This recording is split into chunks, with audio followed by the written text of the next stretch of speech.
উপদেষ্টাদের কারণে দেশ বিপদে পড়তে যাচ্ছে অভিযোগ নাগরিক ঐক্য আয়োজিত আলোচনা সভার বক্তাদের। তারা বলেন, ফেব্রুয়ারিতে নির্বাচন না হলে দেশ অরাজকতার দিকে যাবে।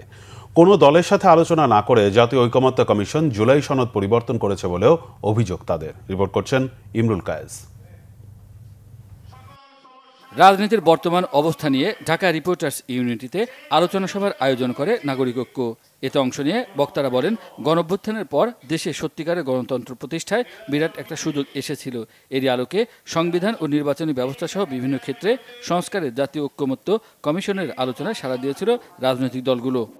আপনি বললেন যে আপনারা রিসেপশন সহ এই প্রস্তাবটা দেবেন, এখন বলতে দিলেন যদি বলতেই দিতে চান তাহলে কেন তাদের সঙ্গে আলোচনা করলেন না?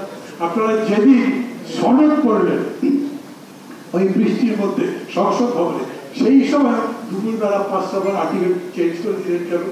এবং এতে যে পুরো দেশকে একটা বিপদের মধ্যে ফেলে দিচ্ছেন, এটা না বোঝার মতো বোকার লক্ষ্য আপনারা নয়। স্বাক্ষর করার পরে বাস্তবায়নের যে পদ্ধতি, সেখানে এসে যখন সুপারিশ করলো ঐকমত্য কমিশন, তারা নোট অফ ডিসেন্ট এবং নোট অফ ডিসেন্ট কিভাবে মীমাংস হবে সেই অংশটা বাদ রেখে আদেশে আমরা দেখলাম এই সনদকে উল্লেখ করা হয়েছে।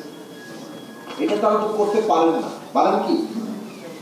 কোনোভাবেই কি এটা গ্রহণ করা সম্ভব? যে ছাত্ররা ঘুমিয়ে গিয়েছে, পড়ার টেবিলে চলে গিয়েছে, আমরা পড়তেও জানি, ঘুমাইতেও জানি, রাজপথে বাস নিয়েও নামতেও জানি। সেজন্য বিএনপিকে আহ্বান জানাবো, আওয়ামী লীগ এবং জাতীয় পার্টিকে সংসদে নেওয়ার ভুলও কল্পনা করিয়েন না। বিএনপির জন্ম হয়েছিল হা ভোটের মধ্য দিয়ে। বিএনপি যদি না ভোটে স্থির থাকে, বিএনপির হলো মৃত্যু হবে না ভোটের মধ্য দিয়ে। সরকার বিশেষ কোনো দলের দিকে ঝুঁকে পড়লে দেশের পাশাপাশি তারাও বিপদে পড়বেন বলে মন্তব্য করেন বক্তারা। নতুন রাজনীতির কথা আমরা যারা বলছি, আমাদের যতটুকু শক্তি আছে সবাই মিলে যদি একটা ঐক্যবদ্ধ শক্তি হতে পারতাম, তাহলেই তো বাংলাদেশের মানুষ নতুন রাজনীতি। আমরা কি নতুন কোন প্রপোজাল একা একা না করে সবাই মিলে করলে, তাহলে তো মানুষ বুঝতো যে নতুন রাজনীতির একটা ধারা শুরু হয়েছে। আত্মঘাতী তৎপরতা আপনারা বন্ধ করুন। যেসব উপদেষ্টার কারণে সরকার বিতর্কিত হচ্ছেন, তাদেরকে মেহরবানি করে তাদেরকে আপনারা অব্যাহতি নিতে বলুন। প্রয়োজন মতো দক্ষ কার্যকর ব্যক্তিবর্গ নিয়ে উপদেষ্টা মণ্ডলী গঠন করুন।